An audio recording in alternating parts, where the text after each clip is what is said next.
വെച്ച് വരുന്ന ഒരു 3 പീസ് കോട്ടൺ സ്യൂട്ട്, അതും ജയ്പൂർ കളക്ഷൻ ആണ് കേട്ടോ. നല്ല ബ്യൂട്ടിഫുൾ ആയിട്ടുള്ള ഒരു പാനൽസ് ആണ്. ലൈക്ക് നമുക്ക് നല്ലൊരു ഫിറ്റിങ്സ് വരുന്നുണ്ട്. ആൻഡ് ഇതിന്റെ ഫീച്ചേഴ്സ് ആണെങ്കിലും നല്ല ഭംഗിയുള്ളതാണ് കേട്ടോ. നിങ്ങൾക്കൊരു സെമി പാർട്ടി വെയർ ഒക്കെ ആയിട്ട് വെയർ ചെയ്യാൻ പറ്റിയ ഒരു ഔട്ട്ഫിറ്റ് ആണ്.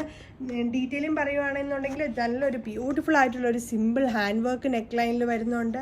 പ്ലസ് ജസ്റ്റ് ഒരു ടാസൽസ് പോലത്തെ ഒരു നെക്ക് ലൈനിൻ്റെ അവിടെ ഒരു പാറ്റേൺ വരുന്നുണ്ട്. ആൻഡ് ഇതിൻ്റെ ദാമൻ ലൈനിലും ഒരു പ്രിന്റ് വരുന്നുണ്ട്. ആ പ്രിന്റ് വന്നതുകൊണ്ട് തന്നെ ഈ ഒരു ഔട്ട്ഫിറ്റ് കുറച്ചും കൂടെ ഹൈലൈറ്റ് ആയിട്ടുണ്ട്. ആൻഡ് ബോട്ടം ഓൾസോ സെയിം ഫാബ്രിക്കിൻ്റെ തന്നെയാണ് ബോട്ടം, സിഗരറ്റ് ബോട്ടം വരുന്നത്. ദുപ്പട്ട ഓൾസോ ഭയങ്കര സോഫ്റ്റ് ആണ് കേട്ടോ. നല്ല സോഫ്റ്റ് ആയിട്ടുള്ള ദുപ്പട്ടയാണ്. നമുക്ക് ഡെയിലി വെയറിനാണെങ്കിലും ഒരു സെമി പാർട്ടി വെയർ ആക്കി അങ്ങനെയൊക്കെ ഒരു ഒക്കേഷൻ ഇട്ടുകൊണ്ട് പോകാനാണെങ്കിലൊക്കെ ചൂസ് ചെയ്യാൻ പറ്റിയ ഒരു പ്രോഡക്റ്റാണ്. മസ്റ്റേർഡ് യെല്ലോയാണ്, സിംഗിൾ കളറാണ് നമ്മളിതിൽ അവൈലബിൾ ആക്കിയേക്കുന്നത്. ഇതിൻ്റെ റേറ്റ് വരുന്നത് 2699, 2699. വേഗം തന്നെ നമ്മുടെ വെബ്സൈറ്റ് ത്രൂ പർച്ചേസ് ചെയ്തോളൂ. ബൈ.